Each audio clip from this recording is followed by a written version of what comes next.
Partiendo de esto, nos enfocaremos en esas dinámicas propias de la ciudad de Bogotá, que definen un concepto base de segregación y que poco a poco, partiendo de las diferentes actividades y espacios que la ciudad le brinda a la comunidad, entenderemos cómo esta problemática de segregación vive presente en nuestra ciudad, hasta el punto de proyectar e imaginar nuevas formas de vida a partir de la arquitectura que definen y soporten la sociedad en la que estamos y no se vea sesgada o apartada por aquellos espacios que nos rodean y hace parte de nuestro diario vivir.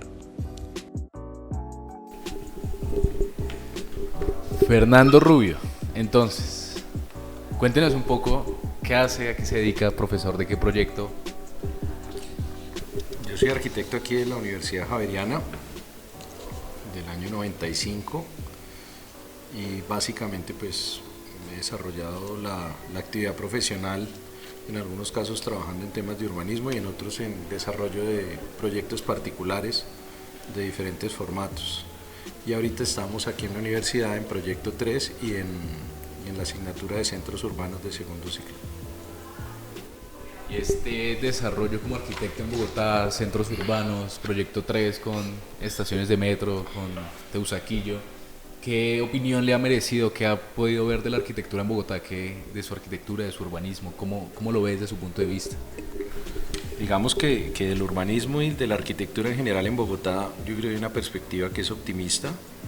Yo creo que se ha avanzado mucho a nivel general de muchos edificios que hoy vemos y que usamos en la ciudad y que sobre todo tienden a ser mucho más urbanos. En algún sentido esta apropiación de los primeros pisos, la mezcla de usos en algunos casos, en otros digamos como la inserción de nuevas actividades en espacios que hasta hace unos pocos años eran vacantes o todo este tipo de cosas. Y hay una cosa muy interesante en temas de proyectos públicos, de colegios o equipamientos de carácter colectivo y que me parece que son fundamentales en la construcción del tejido social de la ciudad. Colectivos como Arquitectura Expandida, el equipo de Masanti, entre otros, ¿no? Porque hay en mil cantidad de oficinas de profesionales trabajando en promover un tipo de arquitectura mucho más enfocada en trabajo con comunidad o en explorar nuevas alternativas a la función social del arquitecto. Me parece que eso es muy importante. Incluso el otro día en una reunión de profesores, unos estudiantes de acá de la universidad explicaron cómo un trabajo académico que hicieron en un momento ahora les sirve de base a unos pobladores de unos de los territorios de paz. Y yo creo que en el fondo todas esas señales o todos esos elementos dan cuenta, digamos, de una transformación en la forma de ver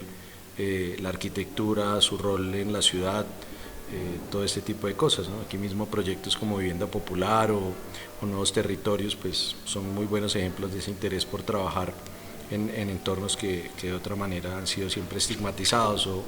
que están, digamos, con una imagen negativa en la percepción general de la ciudad, ¿no? Hay una esperanza grande de que los estudiantes que pasen por ahí pues puedan tener otra forma de entender la sociedad, ¿no? Me parece muy interesante la palabra que utilizó al principio, optimismo, y con esto relacionado a la nueva arquitectura que se está desarrollando en pro de la integración de los colectivos, de cómo dejar de alienar a estas poblaciones que antes se han alienado en las periferias. ¿Esto quiere decir que en la ciudad existe algún tipo de segregación? ¿Qué tipo de segregaciones pueden existir a partir de este punto? Sí, la ciudad como constructo social y espacial tiene muchos espacios de segregación, incluso yo creo que se han ido profundizando. En este momento también estamos inaugurando nuevas formas de segregación, por ejemplo en temas relacionados con la salud, el género, la política, ¿no? Temas que de alguna manera no se han puesto en la agenda de la ciudad hoy en día, han generado de alguna manera un revuelo y nos están mostrando otras componentes, digamos, críticas en la construcción de la ciudad, ¿no? La segregación de nuestras ciudades pues no es un tema nuevo ni reciente, yo creo que tiene raíces profundas en formas de entender el espacio y construir esas imágenes colectivas de la ciudad. Yo pienso que sí hay unos procesos en paralelo con muchas ciudades, pero sobre todo en las grandes ciudades latinoamericanas, que están muy condicionadas por temas como el miedo, la diferencia de clases sociales o eso que hemos llamado el estatus, ¿no? el interés por pertenecer a ciertos grupos sociales o ese tipo de situaciones. en nuestro medio algunas digamos, herramientas que han servido para medir algunos temas como la estratificación, pues se convierten de alguna manera, al final terminan muy arraigadas y se van volviendo, afianzando en el imaginario colectivo de las personas, pues segregando o digamos clasificando esas diferentes poblaciones, ¿no? El concepto de segregación pues obviamente no es nuevo. Mario Mayorga, un profesor de centros urbanos que es sociólogo, explica en varios artículos que ese concepto viene de la escuela de Chicago, de principios del siglo XX, y que de alguna manera se le ha venido prestando atención de muchas formas, ¿no? Tratando de establecer esta definición de segregación, ¿no? ¿Cuáles son las definiciones que nos permiten de alguna forma entender esta condición, ¿no? Si es algo que está separado y que es dividido, pero que de todas maneras es un enfoque que representa mucha complejidad y que tiene mucha, digámoslo así, pluralidad en su interpretación. Entonces su pregunta, si Bogotá está segregada, no solamente Bogotá, sino muchas ciudades, tal vez en los pueblos o en las poblaciones rurales es más difícil encontrar estos temas, pero en la ciudad sí está muy claro que hay una condición en ese sentido. Incluso hablamos, por ejemplo, de acciones intencionales de autosegregarse, ¿no? También por diferentes motivos, ¿no? El hecho de desarrollar un enclave de vivienda con unas ciertas condiciones o alguna cosa porque me interesa estar aislado de ciertas condiciones o porque me interesa estar en reunión o en relación con un cierto grupo de personas, pues va generando también que nuestras ciudades muchas veces se construyan en torno a esta condición. Claro, y no solo pues segregación de la arquitectura y cómo eso promueve, sino segregación étnica y todo ese tipo de segregaciones que al final la arquitectura puede influir en que se den o que no se den, pues teniendo en cuenta también de cierta manera los tres argumentos de Trachana de la estructura, cómo se maneja todo este tipo de morfologías en la ciudad, cómo la misma iconología y los sentidos íconos o hitos en las ciudades o centros urbanos proporcionan estas dinámicas para que las personas o se unan o se dispersen, y también asimismo pues este trazado y cómo tomando en cuenta otra vez la morfología promueve también estas dinámicas. Pues vemos en Barcelona como a mitad del siglo XVIII, cuando rompen las esquinas con este plan, pues que se me pasa el nombre, pero que rompen las esquinas para que estas mismas dinámicas y los flujos vehiculares y peatonales fueran acordes, y que al final de todo hoy se ve en el centro de Barcelona, ya no en las periferias que se está como desestabilizando un poco este trazado, pero como en el centro histórico se siguen dando estas dinámicas y se siguen dando estas oportunidades para la integración social en la ciudad. Con esto en mente y pues teniendo ya esto, ¿cómo es posible que la arquitectura, desde su punto de vista y con toda la experiencia que tiene, influya en estas dinámicas segregacionistas? ¿En qué tipos específicos, en qué ejemplos, si tiene alguno, puede que esta arquitectura, estas tipologías arquitectónicas o el mismo urbanismo influyan en estas ciudades o en otras para que se den estas segregaciones étnicas, sociales o de clase o cualquier otro tipo de segregación?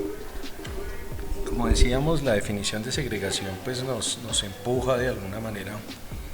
a hablar tal vez de otros temas que son conexos, precisamente por la dificultad, digamos, de definir el concepto en una sola palabra y la, digámoslo así, como complementariedad con otros temas. Sin embargo, podríamos hablar en síntesis de tres temas fundamentales alrededor de esto: de la misma segregación, que tiene todas estas componentes, si es socioeconómica, si es en términos de accesibilidad a diferentes equipamientos o servicios, o si es segregación residencial. Hay una serie de definiciones que nos llevan a esto. El otro tema es el tema de la justicia espacial y el otro tema es el del capital social. La justicia espacial entendida, digamos, como el esfuerzo que se hace desde las disciplinas que trabajan sobre el espacio urbano para de alguna forma tratar de balancear las inequidades que por la historia o por las condiciones sociales o por las condicionantes del momento desestructuran, digámoslo así, estas relaciones espaciales entre los diferentes grupos poblacionales. Y el otro tema, el del capital social, que es fundamental entenderlo en el sentido de pensar cómo el espacio es un mecanismo a través del cual, o un elemento a través del cual la sociedad en su conjunto puede de alguna manera articularse para hacerse, digámoslo así, más resiliente o más fuerte en sus procesos económicos, en sus procesos sociales o incluso identitarios, es decir, de desarrollar una cierta condición de identificación con ese espacio. Y en ese sentido me parece muy importante entender que la arquitectura es fundamental en todo esto, ¿no? No es necesariamente el único medio a través del cual se puede resolver la segregación. De hecho, en muchos países con pocos recursos, las arquitecturas, digámoslo así, pasan a un segundo plano y se construyen desde las relaciones sociales que se tejen de otras maneras, pero en gran parte del mundo pues la arquitectura sí cumple un rol fundamental en toda esta construcción. Esta arquitectura uno podría pensar, por ejemplo, en Bogotá, un ejemplo negativo, el tema de los primeros pisos de los conjuntos residenciales cerrados por rejas, o las privatizaciones de algunos espacios que tienen fuerzas de seguridad privada que afectan la noción de lo público y esa forma de relacionarse como sociedad, ¿no? Pero no solo es un tema de la arquitectura como edificio, sino también, por ejemplo, a nivel de las infraestructuras de movilidad o en el sistema de parques o en todas estas condiciones, ¿no? Y evidentemente pues estas arquitecturas van a fomentar o van a dificultar de alguna manera estos procesos de interacción social que muchas veces deberían ser deseables en el espacio urbano. Justicia espacial. Retomemos este concepto de los tres que mencioné anteriormente, que parece bastante interesante detallarlo y entrar mucho más en materia, puesto que también podríamos definir como esta segregación y decir que de alguna u otra manera no existe en la ciudad, dentro de la ciudad, solo en las periferias, teniendo en cuenta los servicios que se establecen en esta y la capacidad adquisitiva o capacidad de mejora social, de la mejora de su vida, de su calidad de vida en las periferias, de cómo estas sí están segregadas en comparación a todos los servicios que hay dentro de la ciudad, y cómo a pesar de que toda la ciudad tiene acceso al espacio público, a partir de eso se podría decir que no existe la segregación. Digo, pues si todo el mundo tiene acceso al espacio público que hay dentro de la ciudad y si se entablan estas relaciones de justicia espacial dentro del territorio que usted antes mencionaba que no existían, no hay una manera en la que dentro del espacio público, a partir de esta premisa, sí exista la segregación o que no exista la segregación. El hecho de que haya el espacio público evidentemente se supone que aminora la segregación en cierto sentido, es decir, pero no el espacio público como la representación de un andén o de un espacio, digamos, de tránsito o de recorrido, sino el espacio público, entre comillas, entendido como un espacio de reunión. Como la sociedad ha cambiado tanto y no necesariamente la sociedad se reúne solo en estos espacios abiertos, sino que se reúne también en los centros comerciales o en los espacios de ocio metropolitano o en todo este tipo de espacios, digamos, propios de la ciudad contemporánea. Es muy difícil pensar que sea solo el espacio público el encargado de catalizar todas estas relaciones y que, por lo tanto, asumir que si una ciudad tiene andenes y parques, no exista la segregación, porque también sería una sobresimplificación del concepto de la segregación, que como ya lo hemos visto en estos artículos, por ejemplo, que hace Mario, o en las, digámoslo así, definiciones conceptuales que trabajan muchos autores, pues tiene que ver con muchos otros elementos que constituyen la ciudad: la residencia, el acceso al trabajo, el comercio, la productividad en términos de la eficiencia del desplazamiento que se hace la gente para ir desde su vivienda hasta el trabajo. Todos esos son elementos que se pueden medir y cuantificar y con base en los cuales establecer parámetros de segregación de uno u otro tipo. Entonces la mera existencia, digamos, de un andén o de un parque no resuelven de base los problemas derivados de la segregación. Claro, y pues es algo mucho más de conceptos que tienen que adaptarse, como pues Mario Mallorca lo dice en Segregación y Pobreza Multidimensional del Sistema Urbano Colombiano, el artículo que si Rubio nos lo manda lo ponemos en el link del podcast, y cómo pues todas esas dinámicas se tienen en cuenta, y es la complejidad del sistema que no puede darse a, pues, a opiniones así salidas de la nada del pensamiento, sino pues sustentadas y teniendo en cuenta todas las realidades que se viven dentro de una ciudad, que a pesar de que no las vivimos todas, pues se pueden evidenciar y se pueden analizar. Con esto en mente y pues teniendo en cuenta todo este tema de la segregación y como nos dice Scott Brown, esta arquitecta, que como la arquitectura no puede forzar a las personas a unirse, sino crear las dinámicas y los espacios y los mecanismos para que estos mismos y solos se integren, ¿no? Porque al final este es como el objetivo, y con el nuevo POT y con esta nueva normativa en la que los conjuntos cerrados ya no podrán estar encerrados tras rejas, pues se da como esta visión del futuro y este optimismo que mencionamos al principio, de buscar esta integración social, esta colectividad y esta dejar de segregar no solo las periferias, sino también dentro de la propia sociedad y pues dentro de las personas, que no solo la arquitectura es la encargada, sino la propia cultura, pero que al final de cuentas es de lo que hablamos ahora, que la arquitectura en este caso sí es bastante importante. Con eso en mente, ¿cómo definiría Fernando Rubio la segregación urbana? La segregación es que alguien esté aislado. La segregación es que alguien, por su origen, por su capacidad económica, por su desarrollo personal o alguna situación de esto, se encuentre aislado, se encuentre desconectado de las diferentes relaciones que se establecen normalmente en la ciudad, es decir, que no pueda ejercer de alguna manera, de una manera correcta, o que no tenga las mismas oportunidades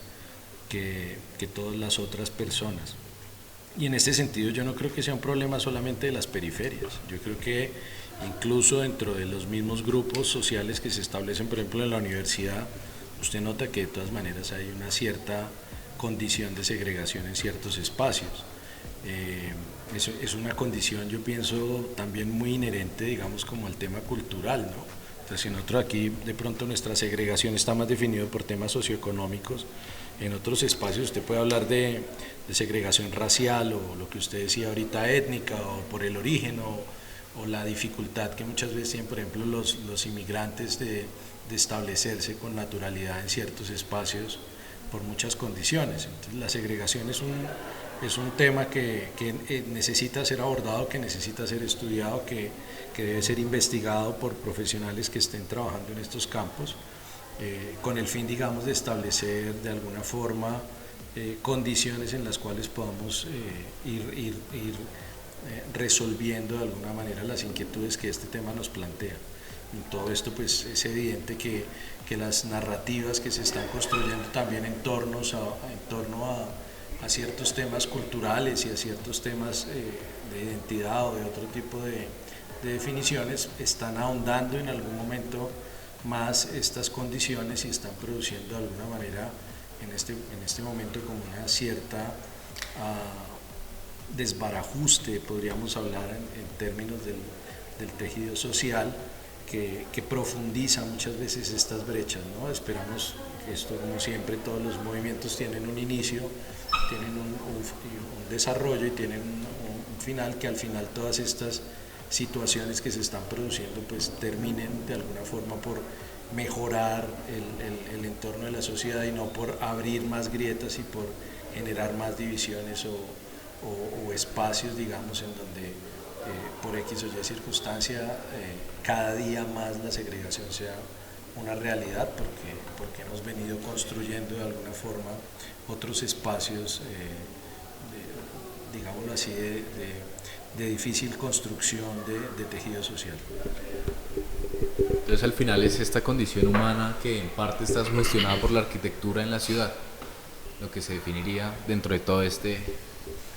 concepto. Fernando, muchas gracias por estar hoy acá, aclararnos sus ideas, compartir, departir, muy interesante, y ya ojalá a alguno le sirva, pueda, pues tiene Instagram, página de algo. Sí, ahí estamos en Instagram con Arquipic. Gracias por la invitación, Juan Carlos. Esperamos, de todas maneras, como le digo, que muchos de los temas que estamos abordando en la universidad pues sean de utilidad para que ustedes, que son las personas que vienen detrás, encuentren de alguna manera interés en estos temas y los desarrollen a lo largo de su